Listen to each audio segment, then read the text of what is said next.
Namaste and welcome. I hope you're staying warm, keeping the mask on, and enjoying what is happening, because remember, this is the opportunity for us to move into the space that really serves us. So let's take the opportunity by its neck, like they say, and let's do it. I have the first topic for you is additional simple thought processes to assist you to get rid of the clutter. Now, by now, if you have heard my previous 4 lectures or discussions, you know I am very passionate about keeping things simple. So that's exactly what we are going to do.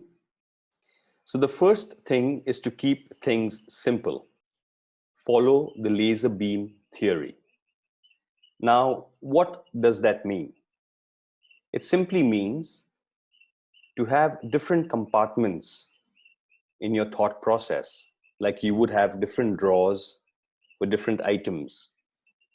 Same way, have different compartments in your head, in your consciousness, in your activities, and each of those compartments have your different responses to different situations. For example, to be healthy, this is your protocol. To be wealthy, this is your protocol. To have healthy relationships, this is your protocol. So the idea here is to keep things simple, keep compartments, and follow those compartments as your backup or the forefront plan. So health, wealth, relationships, keep different compartments for that. Eat well, move well, sleep well, keep different compartments for that. And try and stick to those compartments as far as possible. For the ones who have followed my previous discussions, you also know I'm very passionate about being flexible and adapting to the situation. So have a plan, then have a backup, and then have a backup. So you essentially have 3 options to go back to. So have a plan, have a backup, and another backup. Now work the plan and feel the emotion of it manifesting in every cell, in every breath. Try and be it completely. Be kind to yourself and slow with yourself. Remember, results, changes in beliefs, in values, your needs, your wants, it takes time. There is no shortcut. There is no 21-day plan. There is no 5-day diet plan. All these things are just to get you started. It's not going to complete it for you. So remember and understand that. Your body takes time. Rather, if you are aware of your body and your mind, and when I say body, the whole spectrum, physical, emotional, mental, spiritual, you will know the patterns that don't serve you. You will know when there's a sickness coming. You will be able to tell the change of weather and the patterns happening around you. So you will become aware of not only you, but the environment around you. Meditate daily to know yourself. To know yourself means sitting by yourself and writing, dancing, thinking, and just understanding yourself in the morning when you wake up and in the night when you sleep as a minimum. Now, meditation does not have to be strict. It can be fun, it can be light, it can be childlike, it can be relaxed. There are many different forms of meditations, from active meditations to passive meditations. So choose a meditation that works for you. For example, asanas also are a form of meditation because you're beginning to understand your physical body in the asana. When you hold the asana, the yoga pose, you will also be able to understand the breathing, the emotions that are coming with it. So I encourage you to slow things down, have a plan, have a backup, and be gentle to yourself. Focus on the state of being you want to be in and what you need to do to be in that being. Create the process. Think of that circle of safety that I have shared with you. Most of the times, we worry about or focus on what is not happening. Like, I am having a bad day, I can't get food, I can't get water, I don't know what's going to happen. These are all the negative approaches that we create. Try and shift that to being in the state you want to be in. For example, if you have a problem with sleep or sleeping at the right time, ask for what you want. I would like to fall asleep at 11 p.m. or 9 p.m. And when I wake up, this is how I would like to feel. So create the feeling that you want. Rewrite what the brain is used to. Rewrite what you've been taught and teach yourself a new pattern. If you think it's difficult, I simply want to ask you something. How is it that when the order for the lockdown or the request for the lockdown was given to us here in India, we just did it? Because we knew it's for the greater good. So it didn't matter what belief you had, what values you were pulling on at that point, you just did it. Likewise in Australia and likewise in Sweden.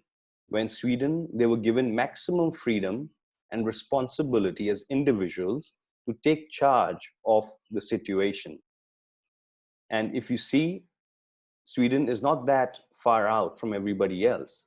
In fact, I have a personal feeling that Sweden has used the power of herd immunity.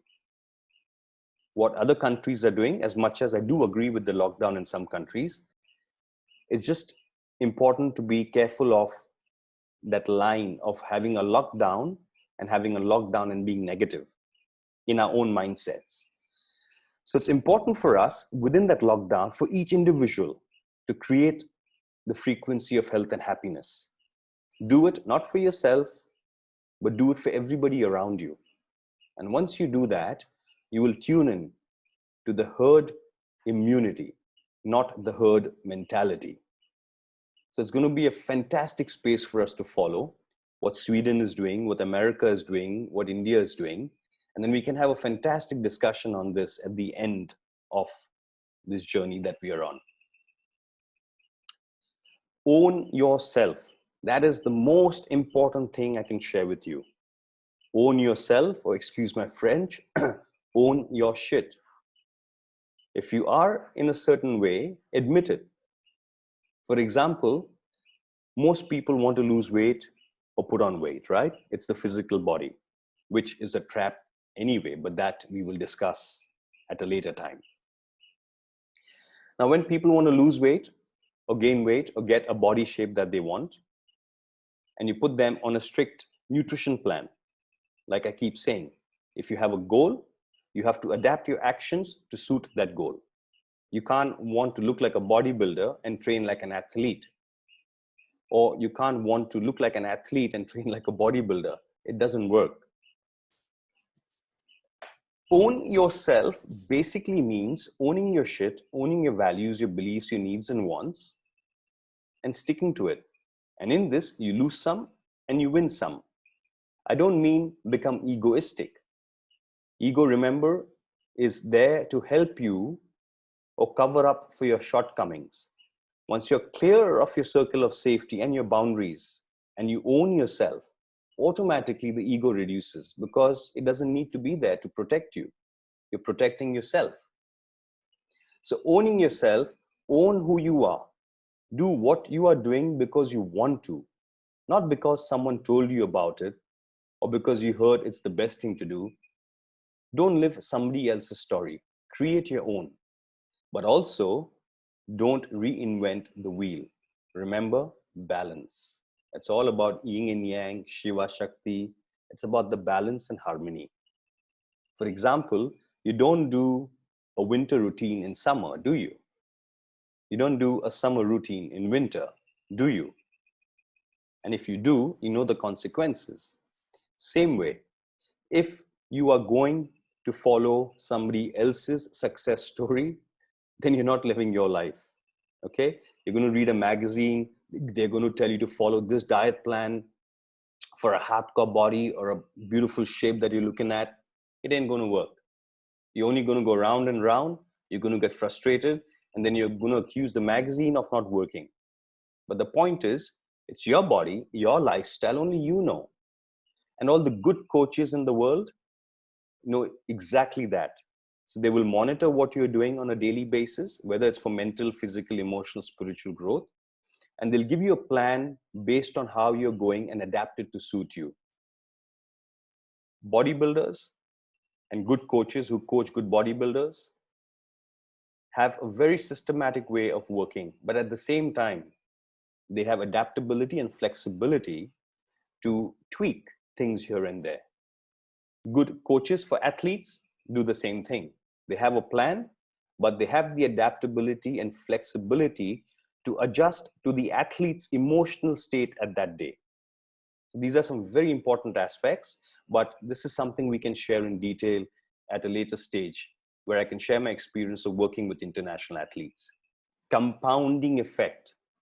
Remember this. The compounding effect means nothing happens unilaterally. It all happens as a chain link, or it all happens adding on each other. For example, let's look at the acidic foods that we ingest. You wake up in the morning, you have packaged milk. You have tea, which you overboil, create poison. Then you'll have something more acidic, say like a Indian breakfast with chili. Now, there'll be different discussions and arguments whether chili is acidic or not. In general, it is acidic, so we'll just stick to that. Then you'll have a coffee. Then you'll overeat. Then in the evening, you'll have a chai or a coffee again. And in the night, you'll have a dinner.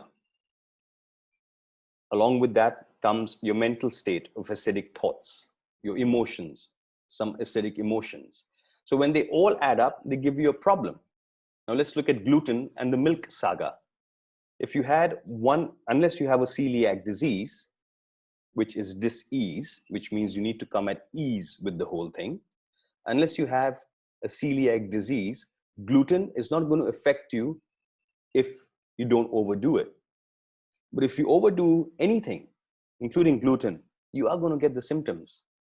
Now, this does not require a scientific degree. This requires common sense. And when I say common sense, it needs you to own it. For example, if you want to overdose on gluten, do it because you want to do it. Don't do it because you have excuses to do it and you're creating a lie for yourself. That's not going to work for you. Compounding effect, it all happens as an add-on effect. It usually does not happen in singular phases. There is always a build-up. You will always know when you're doing the wrong things. The question is whether you think it is important for you to stop doing what you're doing. Because the question is, do you love yourself and value yourself enough to own your change? Once you master that thought process, you won't need to come to me for a diet plan. You might not need to go to an Ayurvedic doctor for a constitution check. You will master your body, your physical body, and along with that, your emotional, spiritual, mental bodies. Compartmentalize. Create the frequency you want every minute you are alive. Debunk what you don't want and keep what you want. Make compartments in your thought processes like an actor. Every situation requires you to respond accordingly. Adapt and be flexible. Have a plan, have a backup, and have a backup. Be a good planner. It'll help you save your gray cells. 1 is better than 0. This is my favorite statement. And I learned this from one of my coaches who works with the international athletes like Federer and Nadal and that level. And it was interesting how he spoke about emotions and how international athletes use emotions as a positive. 1 is better than 0. Take 1 step or do 1 rep rather than 0 reps. Do one thing rather than 0.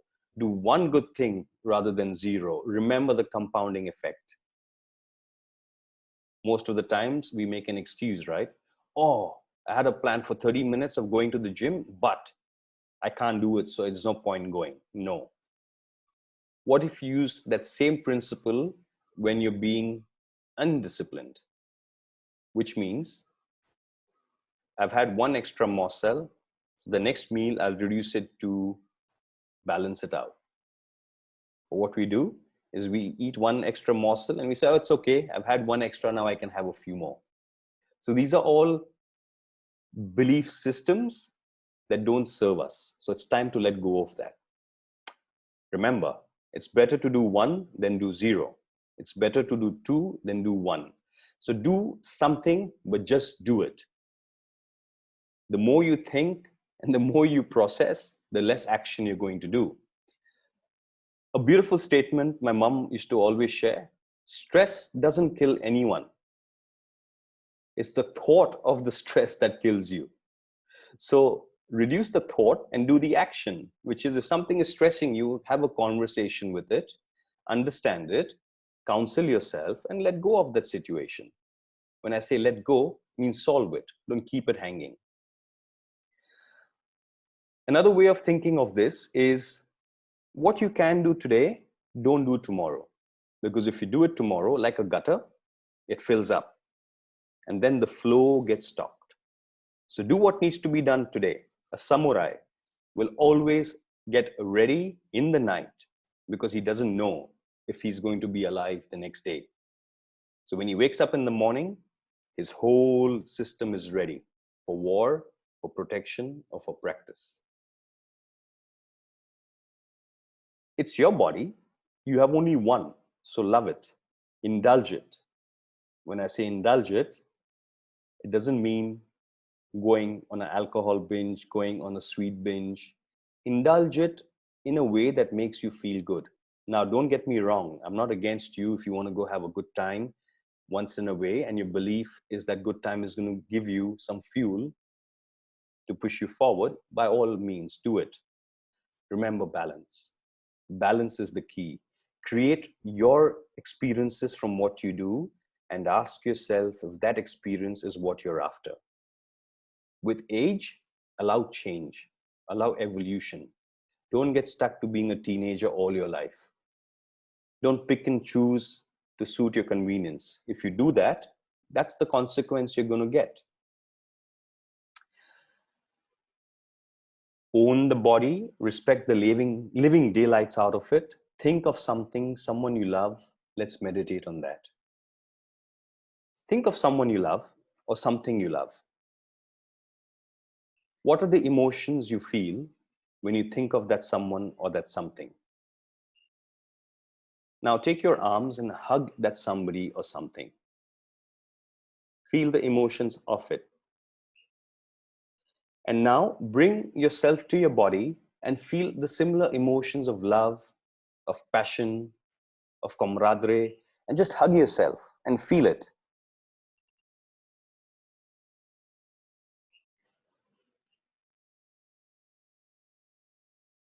Nice.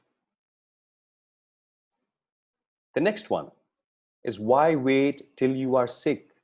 Why not take a pre-sick leave? Why wait till the next lockdown?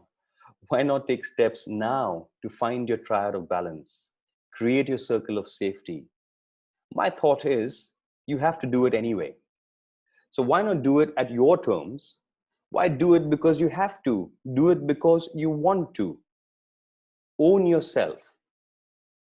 Do things because it's good for you and because you want to do it. Do things because you value yourself. Don't do things because you have to. Because when you move into that have to zone, you're not controlling yourself, somebody else is. And if you like to be controlled, that's fine, do it. But if you're the kind who doesn't like to be controlled, make sure you create your own life. But don't reinvent the wheel, because learn from others' mistakes, be wise, and remember, life is too short to learn from your mistakes. So learn from others, Implement your plan and follow it with discipline daily. If you skip 1-2 days, does not mean your goal is finished.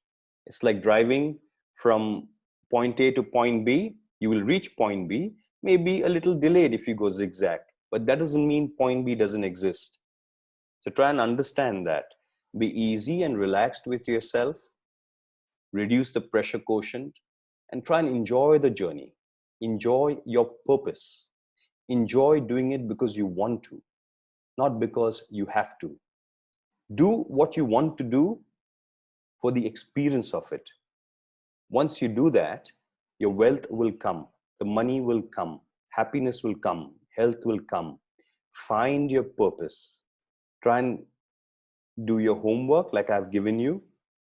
Try and focus on those aspects, your circle of safety, the triad of balance, the circle of wellness. Work on them daily. Keep working, keep working, keep working, layer after layer after layer after layer. You will find the beauty that lies within you and out there. It's already there. You just have to let go of the beliefs, the values that you have created, or the walls you have created around you. Now, some of you might not find this easy. It might be overwhelming because all of a sudden you're listening to yourself.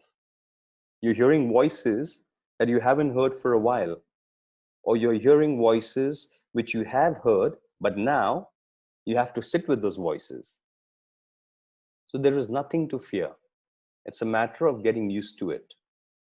Remember the time when you were young and for the first time you heard a firecracker? You got startled, right? After that, each time the firecracker burst, you got used to it, you got stronger, you became wiser. Some of you became wiser and stood away from the firecracker. Some of you closed your ears.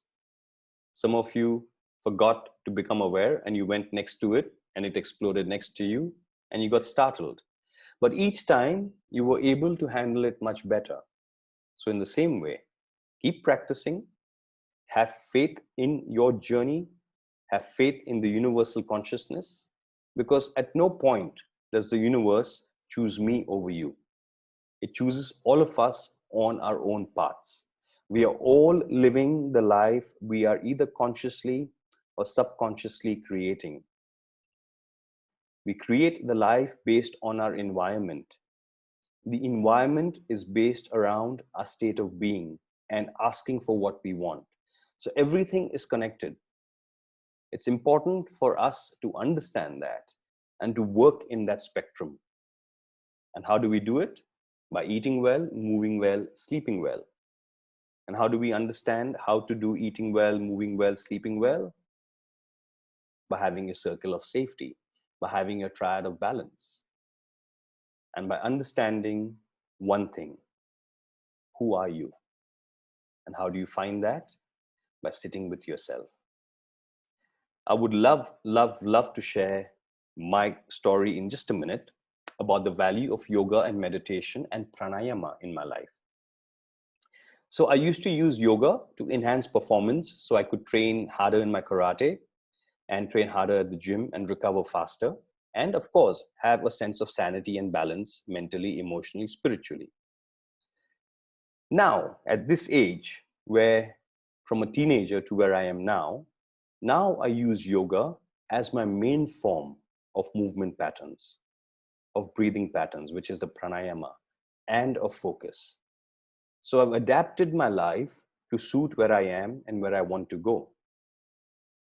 I would suggest the same thing. Chalk out your life, and then along the way, ask teachers, ask gurus, ask masters for guidance. The master you need to ask is yourself first, because you are the universe is you. So when you put your question out there, you will get the answer. But the question is, are you ready for the answer?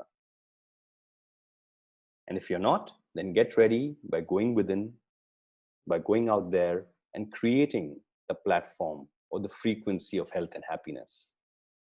Now, how do we create the frequency of health and happiness? You create the frequency of health and happiness by visualizing the frequency, by feeling the emotions of health and happiness throughout your body. By actioning yoga, meditation, movement patterns,